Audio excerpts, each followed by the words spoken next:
Today, we'll choose an EV for a guy looking for value but worried about lemons, a Spaniard looking for a performance EV, and a Volvo EX30 reservation holder checking his options. Hello, and welcome to Battery Bargains, a series from the Batteries Included podcast where we answer your EV buying questions. This is episode number 11.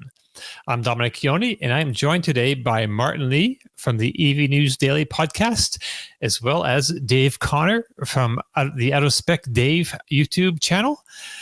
Now, if you're looking for your own battery bargain, email us a couple of short paragraphs with "Find My EV" in the subject line, and tell us about your use case and budget, and we'll see about featuring your case on an upcoming episode.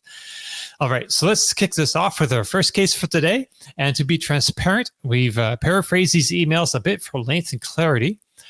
You guys ready to spend somebody else's money? Absolutely. All right.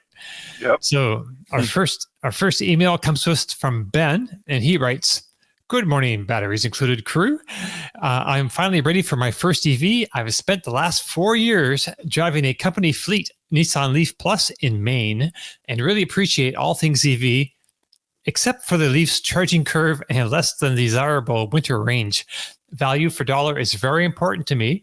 And while I could slide easily into a Kona/Niro EV for under $25K, I have personally driven a Kona and didn't care for the cabin and driving dynamics. For right around $30,000 to $32,000, I could drive off in an Ioniq 5 or Fat e-tron with much better ride and noise reduction. For below $30,000, someone could get a buyback lemon in one of these models, but that person is not me. A lemon varies in issues for getting bought back by the manufacturer, but is there any indication available for why the 22 car of the year could be bought back for with less than 2,000 miles on it, and is now for sale for $27,000 to $28K. Could this be software related or related to the dead 12-volt battery issue that's plagued my newsreel last winter? I believe he's talking about the Hyundai Ioniq 5 there. Any discussion would be helpful to consumers who may not know how to check a VIN for title issues and may end up with a previous lemon. Regards, Ben." All right. I don't know. How do you avoid lemons, Dave? Yeah. So first of all, if there is a title that says it's a lemon buyback, I don't care what the reason is, you don't buy the car. Okay. I don't touch it. Right. If it says it's a corporate buyback, that's a different issue. Flood damage or lemon, I'm not going to touch them. Now, let me explain why. The issue is with a lemon buyback. You could have a very nitpicky consumer that struggles. It depends on the state they live in, I believe, the buyback rules for the lemons. Maybe I'm wrong, but I think it's by the state. And after you have 3 incidents of the same issue, and it could be something very minor, the company may have to buy back a car from you if you're loud enough, if it legitimately is a real issue. But there are a lot of lemon buyback cars out there that he's frozen. Okay, sorry, we just missed that last I'm sorry. The problem is when you go to sell that car, and you're going to now have to, even though you've done the research on perhaps why it was a lemon, you're going to have to explain that going forward. Right. And there's enough inventory out there that are not lemon buybacks that I would avoid it. That's just me. Right. If you can get a really good deal on one, then perhaps you move forward with it. Now, corporate buyback is a little bit different. I'll give you the example that we talked about, I think last week or the week before, on the bolts that were, there was a common problem where Chevy was buying back the bolts and they were replacing the batteries for a very low incidence rate of battery failure or fires.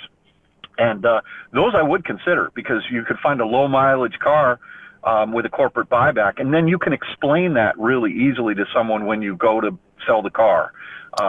So that's just me on the lemon. I noticed Martin, your eyes perked up when I said that. So what are your thoughts? Over here, we don't have lemons, but we have Category N and Category S cars. And so that is classified as an insurance write-off. And again, it's not, as you say, Dave, it's not a clear issue, because if you can get a stellar deal on something and your pain tolerance, if your pain tolerance is okay with maybe the change insurance costs, explaining to the next buyer when you move it on, you can get a good deal. Now, over here, Category N is non-structural insurance write-off, and then it's effectively, it affects the title of the vehicle, and an S is a structural write-off. And a Category N vehicle, I'd have no problem owning. I don't buy them, though, same as you. And a Category N write-off would be a Tesla that's had a fender bender, no structural issues, and the insurance companies, especially these early days of EVs, are writing them off. They're saying to the owners, what's the full value of the vehicle that it's worth? We'll cut you a check, and they want nothing to do with fixing them. Very expensive to fix, and also takes a long time. And so I think EVs are being unnecessarily Category N. Category S is a bit more serious. And again, if you're happy to buy one, you can get a real bargain. What is your pain tolerance for that? I never see them, as you say, Dave, I never see them, half of the equivalent of a car. So if I was buying a 30 grand car and it was 15 grand for what we would say a lemon, I'd jump at it, because my pain tolerance is high enough. I might own that car for 5 years. I might be okay to fix the issues. I don't know. This person doesn't seem like they're super into it. Then there might be some issues. You may have to get the car on the ramp a few times and maybe source some parts yourself from sort of breakers and scrap yards. No. You don't seem like the kind of, if you're asking us that question, you know or you don't know. Like if you know, then you're like, it's fine. I'll have that car and I'll be prepared to take the pain. And I bought a it wasn't a lemon car, but it was one that nobody wanted for £4,000 once. It was the Skoda Octavia VRS. It was the 1.8 VW Audi engine inside that, and it was one of the best cars I ever had. So few problems. It was fantastic. I think I sold it for more than I bought it for. But if that £4,000 car had stopped tomorrow, it would have been a pain in the backside. But that was within my tolerance of pain.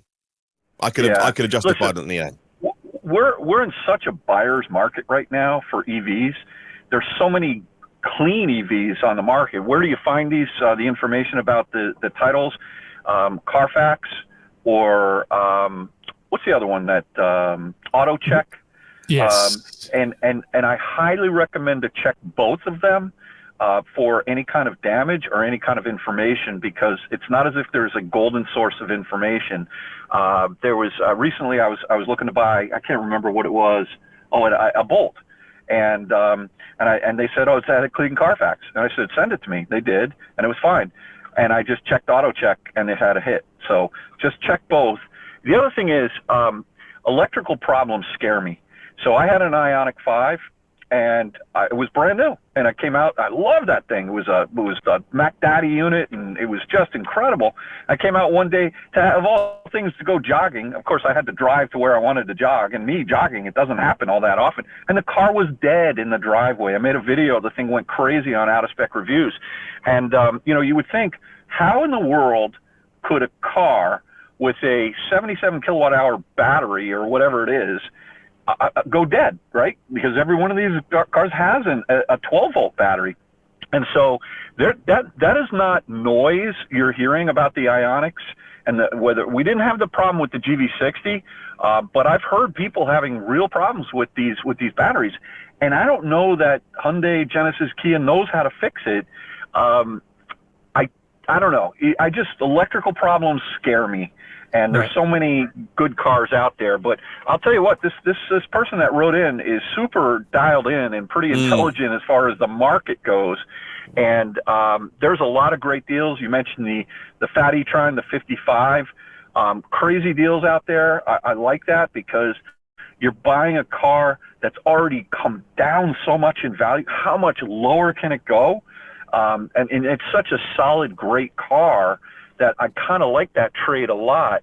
And so I don't remember what the others, the Kona. Oh, I had a Kona. Right. He didn't like the Kona though. Yeah. The Kona was, it looked a little bit like Fred Flintstone in it, just because it was a smaller car and I'm 6'5". But the thing, front wheel drive, a lot of torque. It would do two things. It would spin the tires, literally. It had so much power. And then when you would come to a stop, if you hit a speed bump at just as you're coming to a stop, the transition of regen to brake, and it got confused. And so what would happen is you'd come over the speed bump doing maybe 5 or 6 miles an hour, and then you'd have your foot on the brake, and then the car would coast, like not accelerate, but it would keep going while you had your foot on the brake. Right. As it was going from regen, and it freaked me out. And I did not like that. And I heard that they tried to tune that a little bit, but I would drive one on a bumpy road before you buy it and light it up in the rain and see if you're okay spinning tires, because that thing just spins tires. And then when you're coming to a stop, it has this sort of unnerving, it's like you keep going and you're like, I want to stop, and it freaked me out. So. Yeah, you know what? I have had that battery issue twice on the Kona. I wasn't being rude while you were talking today. I was looking through my pictures, and I think I found it on my phone. Just typically closed it. There you go. It's going to come through. It's a picture I sent to the guys on our internal chats. Nice. This was straight after the Friday podcast that we do. I sent this to the rest of the guys on our group chat because we came off the air. I went to jump in the car and nothing. And I put my multimeter on the 12. But well, firstly, I had been charging it, and so the Type 2 was locked in the car. It's dead. So I had to pull the key apart, because you can press the little button on the key to physically take the key apart, and you get the bit of metal, go to the passenger door, physically let yourself in, crank the handle to open the bonnet, get underneath, and I got the multimeter on, and the 12-volt battery was on like 5 volts. Now, a 12-volt battery reading that low would, in any other situation, I would think it's bricked. It's dead. You if I saw it at 9 or 8 volts, but that low, that battery it's a goner. I attached, as my picture shows, one of the batteries that I've got out here, because I've got an off-grid solar system at the bottom of the garden where I work from here. So rather than, I haven't got a jump pack, so I quickly grabbed the 12-volt battery, hunked it up to the end of the driveway, plugged it into the Kona. It immediately springs to life. All the electrical systems go beep, beep, beep, and it all the doors unlock and all sorts. I charged that thing for like 5 minutes, and I never had another problem. And that battery just sat at 13.5 volts for the next year. And I'm like, this, it not only freaked me out, like, but also, if that had been my wife at 2 hours away from home, that not me in the driveway, it is a real issue with the Hyundais. And that was my Kona. In that video I made, I suggested everyone carries that little, those little battery pack things. They got these tiny little ones. Those are great. That's all you need. With the clips. And the thing was, it wasn't as if the battery in my car had discharged. The 12-volt battery, it was just dead. It was binary. It was like not a rheostat. And as soon as I connected that tiny little battery pack, boom, the thing came to life. The horn started beeping. I woke up all the neighbors, and that's when everyone realized Dave is not normal. It's like, what is he doing? Right. So, but back to the car selection. Can you bring up that Dominic? Can you bring up his right? Yeah. Value for dollar is very important. Kona Niro. Right. He didn't like the Kona or the Niro so much. Yeah. Yeah. Yep. Okay. So, look, there's a lot of good choices. The Bolt EUV, if you can find, and not so much the EUV. I don't know if the EV with a rebuilt battery by the company, a corporate buyback title, those things are going for like 13, 14, 15 grand here in the States. Just watch out for hail damage, because I saw a few of them with hail damage. I'll tell you what, that e-tron is a really intriguing value right there. And then lastly, what I would say is Model 3.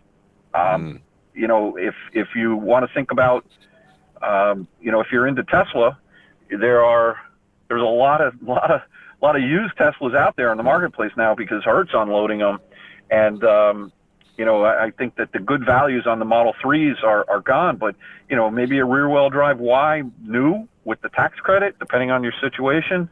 And last but not least, a Mazda MX-30. I can't recommend that car highly enough. If you can find one. What? Hang on. That was just a little afternoon humor for you. I was just seeing if you were awake, Dominic. Hang on a My minute. earbuds are not working properly. It sounded like you said Mazda the MX-30 or something. Listen, here's the deal. And Kyle, I think Kyle's getting one of these. The VinFast down at Lee in North Carolina, $250 a month lease for $10K, no money down. So I don't know, man. I don't know. I have to drive. I need to drive one of those things myself. I get like the retail version of what they're selling now to really before I can recommend that car because it's just the reviews are so brutal. And I know. Driving it in Vietnam, it was not ready for prime time, and it didn't sound like it really got a lot more ready by the time they brought it over here. So, but I know they are working hard at refreshing that and getting that kind of. I'm not sure, back up to speed, or at least, to a place where people will feel confident buying it. They do have a decent warranty program, I understand, but still it's a new company, a lot of unanswered questions. A lot of unknowns, yeah. Yeah, I would look for something just a little bit more known for now. I would say just like, personally, I was looking at the Hyundai Ioniq 5. I found one here I want to share with y'all. And actually, just before we go do that, to answer your question, you can look here. You can see on the screen, it says vehicle history by AutoCheck there. So you can just look here and you can see on each individual thing on like cars.com, at least, it has a clean title. If it has had an accident or not, and you can double check that, of course, with Carfax. And when you do the search, you can what do you call? Just filter out all the ones with bad titles or which that had been in an accident as well. So you don't even see those on your searches, which is a great way to go through it. But yeah, just looking through real quick, I'd found this, and there were a couple Hyundai Ioniq 5s for $25,000 or below, and which would give you the $4,000 credit tax, right? So that would be make it a $21,000 car, which is you can't really beat that deal, right? I like that. I like that trade a lot. You just got to make sure you're making on a pre-owned. Your AGI has to be 75K or less. Right. Your income. Basically. Your adjusted gross income has to be $75,000 a year or less. Right. In order to get that $4,000. That's right. Yeah. But if you qualify for that, that's a great car. I love that Ioniq 5 for that kind of money. Really good. So let's move on to our next case. It comes to us from George, who sent us an email and says, "Hello, my name is George, and I am a follower of Out of Spec, State of Charge, and your podcasts for the last 2.5 years. I'm living in Europe, in Spain. In 2022, I was looking to buy my dream car, a Tesla Model S, but they stopped production at that time. I'm not really sure what he's talking about there, but we'll just go with it. So I am an owner of a Tesla Model 3 long range for the last 2.5 years.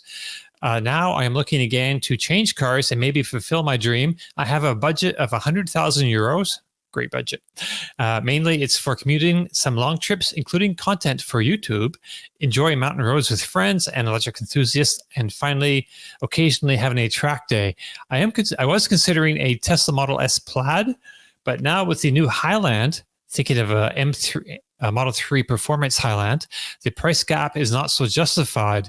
Also, I was considering, with its depreciation, a Porsche Taycan Turbo used of maybe 2021 or something. Thanks in advance, George. So this is kind of more your backyard, Martin. So performance electric vehicles is what this guy wants.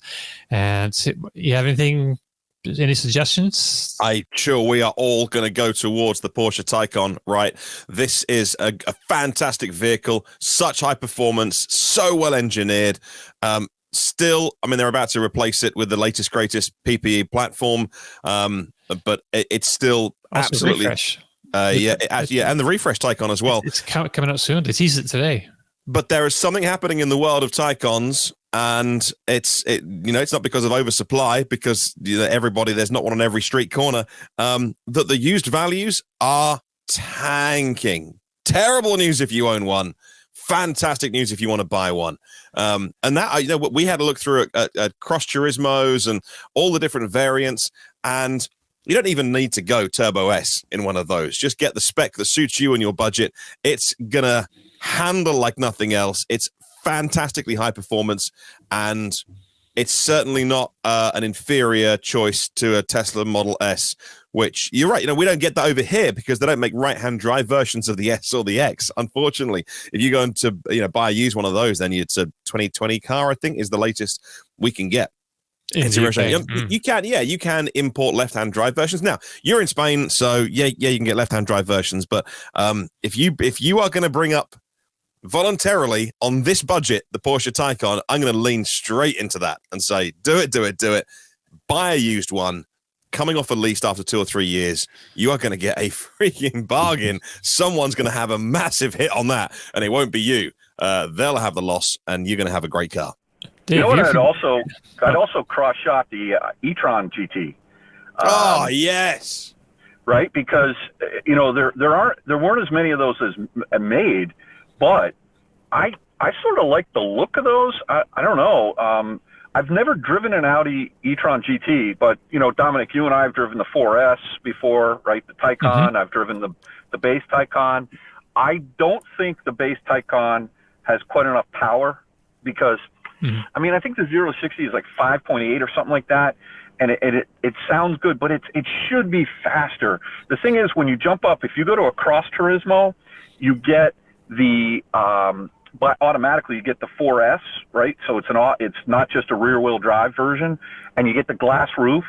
So to me, whether you go Sport Turismo, Cross Turismo, or a base Taycan, but get 4S and try to find one sweet spot. Don't go crazy paying up for a turbo or a Turbo S, in my opinion. Okay. The balance of that car, the fun that you're going to have with a 4S is not underpowered. The rear wheel drive, I kind of think it is, but when you get on a twisty and you're going down the road in that Taycan, what a great car.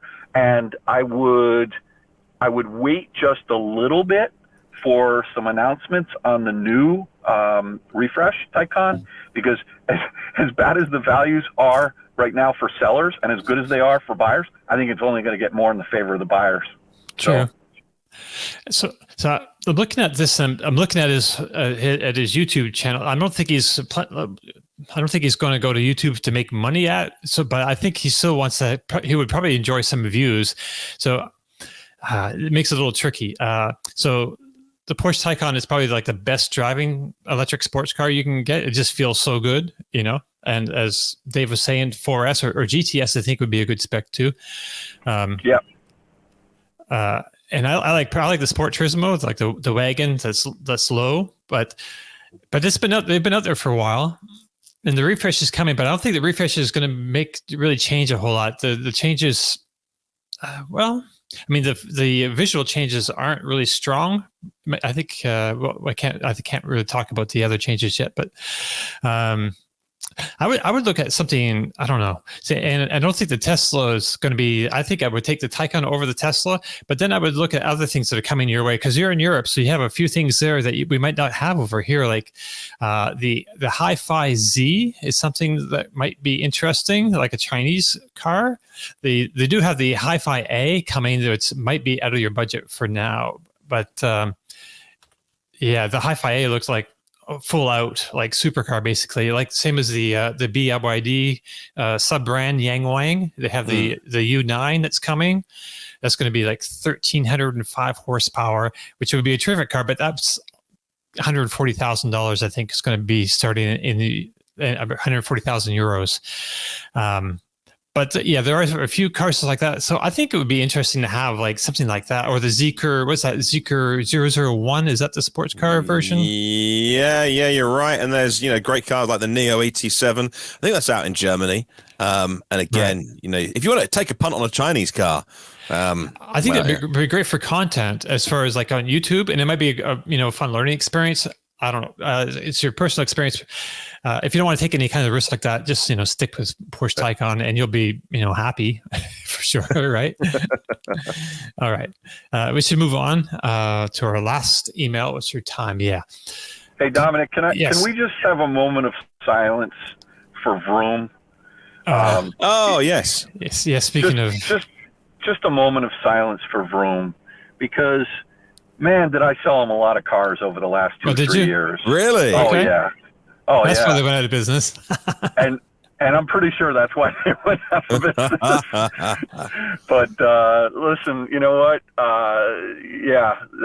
That market maker source liquidity is a gonzo now. So anyway, go ahead, Dominic. I didn't mean to.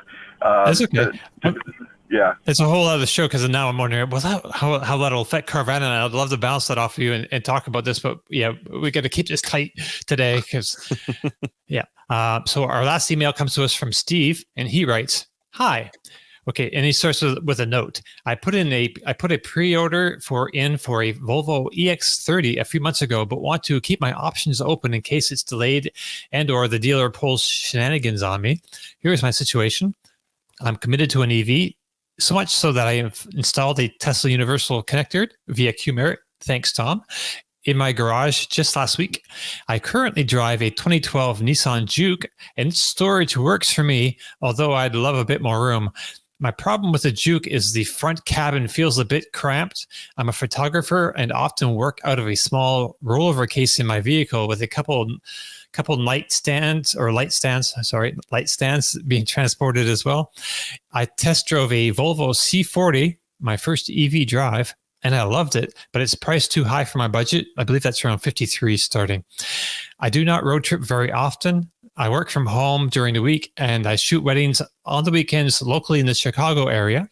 I've always held on to cars for 10 years. This time, I'm considering leasing to get the $7,500 tax incentive that, if that is allowed to happen.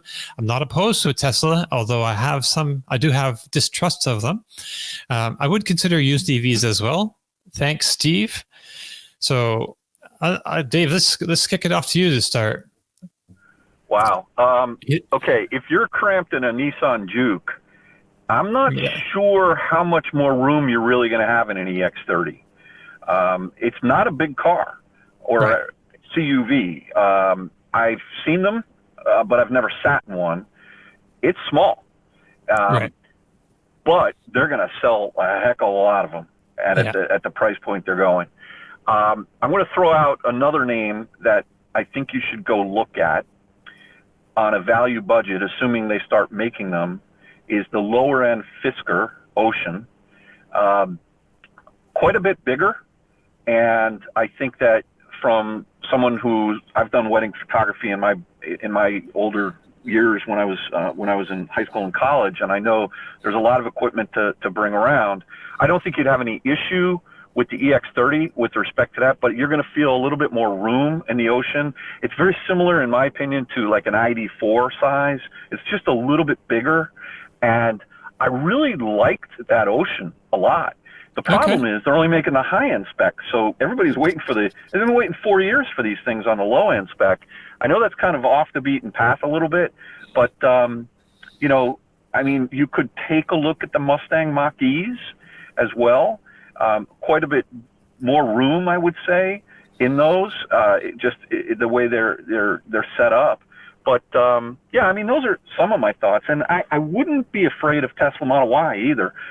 Currently, the way those things are, I know you live in Chicago. And if you're not driving a lot and you're on flat surface, it's not super mountainous there. If you could get away with a rear-wheel drive Model Y and take advantage of the $7,500 credit on a lease, those things are leasing out, Dom, I think like $400 a month or something like that. Yes. And I don't think you can make a mistake with the Model Y. And you would not be disappointed with the room in that vehicle at all, especially compared to your Juke. Big uptick there. Those would be my thoughts. I think leasing is it's a really interesting thing because I always buy vehicles, so I have to then put myself in someone's headspace. But you've and again, I've done really well in EVs. I've sold them at times when the supply's been short during COVID, and I've made money on EVs. And I would never recommend anybody buys and sells cars to make money unless you're in the trade or unless you're buying Ferraris. That cars are depreciating assets, and I've done all right. And I've lost a ton of money as well. Now, you bought leasing up. And I'll tell you why I'm trying to get my head around why leasing could be your play for the next 2 or 3 years, because there are some stellar deals right now for as Dave says, $200 and $300 a month with almost nothing down. In some cases, 0% finance, maybe 1 month payment down. Again, I'm not a huge fan of it because that's just not the way that I go around. That's not the way I have cars, because cars, I think some people lease cars because they just do a job, and they like a mobile phone or a car, it needs to do a job in my life. I don't, and then they move on. And I'm different with cars, so I don't really have a huge understanding of the finance world, so I don't recommend it. But there's a $7,500 incentive, which even if your tax liability isn't up to that, you still get the full amount off. I saw Hyundai matching that recently as well with another $7,500 off the Ioniq 5. It's a $15,000 discount if you lease. And look at those leasing deals at the minute. You say you don't road trip very much. Think about your tolerance for pain on a Nissan Leaf. And CHAdeMO is going to sting on a long journey. CHAdeMO, I don't recommend you buy a CHAdeMO car if you road trip. But if you don't need to do long journeys, look at the lease deals on Leafs and Bolts and Niro EVs. And so the cars that aren't selling, Subaru Solterras and Toyota BZ4Xs, you can't charge more than a couple of times in 24 hours and the car will brick itself. But that doesn't matter to you. Some of these deals are $239, $249, $259 a month. And I'll tell you, I'll get to the point of what I'm getting at. The world is changing with NACS and the plugs on the side of the cars. And every EV in 3 years' time is going to have the Tesla connector on the side. And at the end of that lease, you just hand it back. And you go, right, now, how does the world look in 2027 or 2026?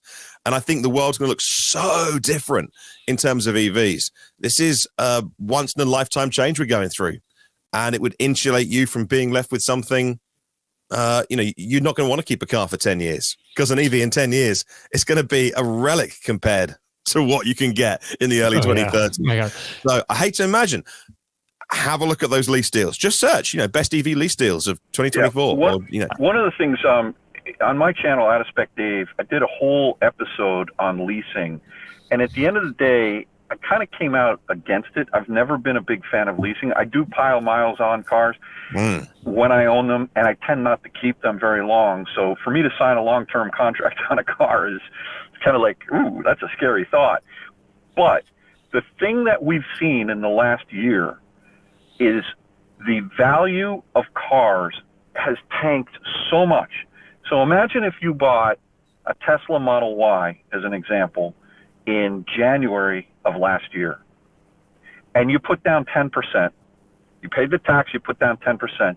You might be $20,000 underwater right now. Why? Because Tesla is they've just decimated the market with the prices that are going down and down and down. So you're buying a depreciating asset. We've all known cars do not appreciate unless they're Porsches or, fancy Porsches or Ferraris, and you're really smart about what you're doing. But I would argue that today, more than ever, owning an EV is a very risky proposition from a value standpoint. And I didn't think about this until you just said it, Martin. It's the fact that all these cars are going to go NACS, and to not have a native plug in the car starting in, let's say, 2025 and beyond, and you're going to sign a lease for 3 years. So when that thing comes off lease, you're going to be insulated from the value of that car if you were to own it and try and sell it in 2025. And everyone sits there and says, oh, you got a CCS combo, CCS adapter in your car. Where's the NACS? The answer is you'll have an adapter, right? So it's not as if you won't be able to charge it. But are you going to want to buy a car that has a NACS port or has a CCS port? And I think that's going to only further. And then one last point is I'm just waiting every day for some new technology to come out with batteries where 500 miles of range, not impacted by cold. I can't help but think that my favorite movie is Back to the Future, and I just know that at some point we're going to see technology come out that's going to make all these cars devalue so much. Because what do you mean you only have 300 miles of range? What do you mean it doesn't charge faster in the cold? What do you mean it has a tapering curve? What do you mean you have to precondition? I mean, these are all the things that I think you have to think about. Yeah, 100%. Yeah, I think leasing does make sense because technology will change the next, 3 years, especially. So if you get a 3-year lease, I think what we were looking at before, the Tesla Model Y rear wheel drive is like a 379 month lease, and $3,500 down, 36 months term, 10,000 miles a year. But I would. So there's that. So there's going to be a whole lot of really great EVs coming available on the market in the next 3 years. So, if you lease a car for a little while, you'll have all those options coming up. But if you just want to get buy a car, do your usual thing, get a car, drive it for a lot of miles, you like the Volvo C40. So I would look at the used examples of that car because they start around $35,000 instead of 53. And there are some super low miles. I saw the cheapest ones they were like 6,000 or 8,000 miles. So under 10,000 miles, it's like basically new. And so used Tesla Model Y, so similar low miles around the same price. The Tesla long range Model Y can be as low as $41,490. So that's pretty tempting. That's with the $7,500 tax credit. But then again, if you look for something with under 10,000 miles and a 35,000 price, will give you another $7,000 in savings as well. And that $7,000 is a significant amount of money for some people. I would also add, as a Polestar owner now of the last couple of weeks, one of the things that I hadn't appreciated about the C40 and the XC40 that could be a deal breaker to swing the deal for you is that it runs on Android Automotive, and already in the last 2 weeks I've had updates. Now I thought Tesla were pretty good at providing updates, but I got the Google, because it used to have a different browser, like a third, not Firefox, but one that it worked, but it was okay. Google Chrome is now rolled out inside my car, and so I put in my Gmail username and password, and all of a sudden, like, it's got all of my search history, and it's just Google Chrome in the car. Nice. And of course, it naturally works with Google Maps and etc. And even the last couple of weeks, the car's got better, and I'm like, I didn't think Android Automotive was this good and updated this often. And that C40, you buy a used one of those, you get 20 grand off a new car, and it's going to be getting better, and it will feel like a new car because you get new things added like the Tesla experience. And so maybe I'll start recommending those vehicles more as I drive my Polestar more. Right. I mean, yeah. So I think, of course, when you buy a new car or a used car, it's a great example to go out and try some cars just to see what you like. So go out and try, like go to the deal, try a brand new Ioniq 5 or a Mustang Mach-E, for good measure, just so you have an idea what what the choices are.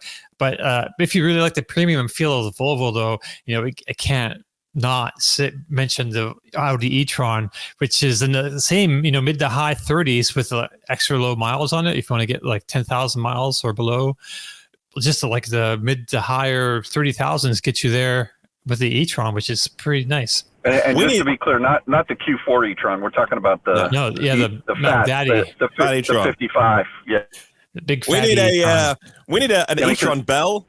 Like a bell that you get on the front of the lobby of a hotel, and every time one of us mentions the e-tron, we should ding the bell because it happens every week.